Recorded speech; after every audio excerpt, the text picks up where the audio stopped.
কিছু মাশাআল্লাহ, একদম চাঁদের মতো সুন্দর। Thank you. আপনি তো খুশি হন না, আপনাকে বলি না। মেয়ে আমাদের পছন্দ হয়েছে। ও, ছেলেকে জিজ্ঞেস করি, পছন্দ হয়েছে? আলহামদুলিল্লাহ, আলহামদুলিল্লাহ। মেয়ে যেহেতু আমাদের পছন্দ হয়ে গেছে, সেহেতু আজকে কাবিনটা করাই হতে চাই। কি বলেন এখন সাহেব?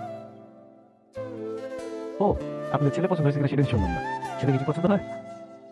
আমাদের পছন্দ হয়েছে, কিন্তু কিন্তু মানে তোমরা বাচ্চারা চলে আসছো কাবিন করতে, গার্জিয়ান লেভেলে কি আসলে ভালো হতো না? কি বলে? ছেলের বাবা আমি নিজে চলে আসছি, আরো গার্জিয়ান লাগবে?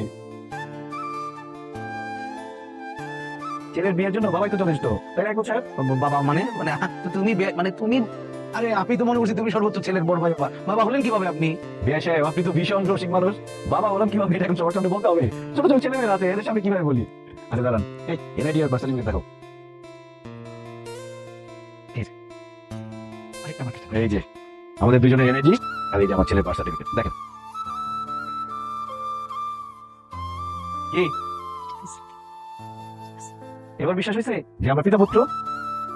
আসলে আপনার বলতে লাভ নাই, সবাই এরকম কনফিউজ হয়ে যায়, ভাবে আমরা দুই বন্ধু অথবা বড় ভাই ছোট ভাই। আসলে আমাদের বংশের ট্রেডিশনটা এরকম, আমরা অল্প বয়সে বিয়ে করি, অল্প বয়সে বাবা হই, যাতে করে আমরা নাতির ঘরে পুতি, পুতির ঘরে নাতি এরকম দেখতে পারি।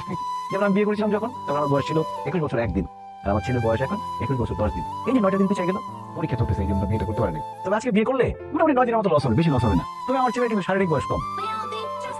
শারীরিক বয়স কম মানে? মানে জন্মের পরে সবাই জন্ম নিবন্ধন করতে গেলে বয়সটা হাইড করে না, কমায় লিখে।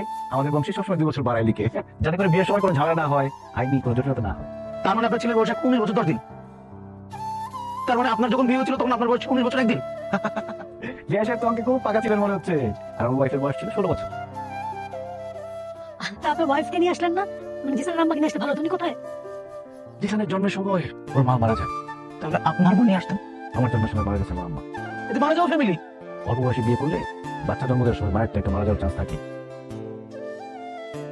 এমন মারা যাওয়া ফ্যামিলির মধ্যে আমার মেয়েকে আমি কেন বিয়ে দিতে যাবো? না না না, এই তো ঝামেলার ফ্যামিলি। আমাদের মেয়ে তো অল্প বয়স, মাত্র 18 বছর 1 দিন হয়েছে। এইখানে তো আমরা আমাদের মেয়েকে বিয়ে